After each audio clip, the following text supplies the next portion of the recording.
Hello guys. Good morning. Good morning. guys. Good morning guys. Magluluto kami for today ng, ano to? Dal. Tawag dito? Hindi mo alam kung ano tawag dito. Anong gulay to? Ampalaya. Ampalaya. Very good. So, magluluto kami ngayon ng ampalaya. Yeah, Balik muna itong isda kasi mamaya pa yun. Okay? Ngayon, ang gagawin muna namin ay syempre, hihiwain muna natin yung Ampalaya. ampalaya. Very good. Ngayon, tutulungan kayo, Bea, magtanggal ng buto. Sabi niya, sige, tanggalin mo yung buto. Marunong ka ba? Hindi ka gagawin mo nga. Parang kutsara doon. Marunong ka kumakutsara. Tuturuan natin siyang magluto, guys. Ganito. Ganito. Look. Oh, Ito. like that? Yes. Kaya mo? Yes. Sige nga, kaya ba? Oo. Okay, let's do this. Kaya. Oo. Huwag makalat ah. Isang ano lang, sa isang gilid lang ganyan. Yan. Okay. Habang itatanggal siya ng buto guys, ako naman, hihiwain ko na yung ampalaya natin. Ang ano, lulutuin namin guys ay ginisang ampalaya. Oo. Tama. Yes. Nakain ka ba ng ginisang ampalaya, Bea? Anong paborito mong gulay, Bea? Papaya. Papaya. Ano pa? Kamatis. Kamatis. And then, ano pa? Ito po ampalaya guys, ilalagay natin muna dito sa tubig. Yun. And then, lalagyan din natin ng asin. Asin, para habang nakababad siya, matatanggal na yung pait niya guys. Okay? Yan, very good. Tapos pag hiwain niyo yung ampalaya guys, kailangan maninipis din. Ay. Kamay mo ha? Ito po. Maninipis lang yung hiwa niyo guys para ano, hindi mapait, hindi siya mapait pagkakainin.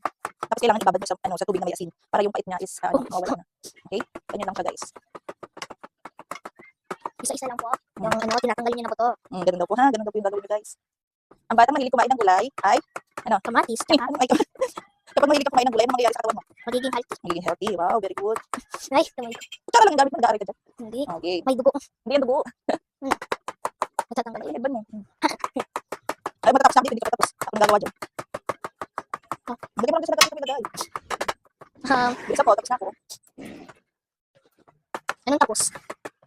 Ayan guys, patapos na po ako. Si Bea, hindi pa. Pangalan ko, Bea. Hello guys, pakilala ka daw muna. Pangalan ko, Bea. My name is Bea. Beatrice. Jenny S. Ramos. Wow, very good. Ikaw naman. How old are you na? Ilang taon ka na daw? 6 years old. Wow, sino ang nanay mo? Mami Rupa. Ano si Mami Rupa mo? Nasa heaven. Si daddy mo nasaan? Nasa Taiwan. Bakit ka daw malusog? Kasi mataba din mami ko. Si daddy mo, hindi ba mataba si daddy mo? Mapayat. Kaya, sino kakulay mo? Si daddy mo, si mami mo? Si Mami. Si mami mo din? Oo, tsaka daddy ko. Baluga ba si daddy mo? Hindi. Ano si daddy mo? Pogi. Pogi. Ano pangalan ni daddy mo? Daddy Carlo. Bakit nasa Taiwan si daddy Carlo mo? Kasi gusto namin makapera. Gusto niyo magkapera. Kasi bakit wala ba yung pera? Kasi niluhubos ni Mami Rupa ko. Ay, tapos si Mami Rupa mo? Hindi naman. Joke lang. Ito mga kalat, ipunin, tapos ilalagay sa Table. basurahan. Ano gagawin dyan? Di ba kailangan ipunin yan? Ganyan. Oo. Huwag kang basura. Kailangan itatapon, di ba? Oo. Tama. Hugas mo ng kamay. Galing mo na Ayan, guys. naghugas na kami ng kamay. Wait lang guys ha. Okay. Hintay, atin po si tita ko.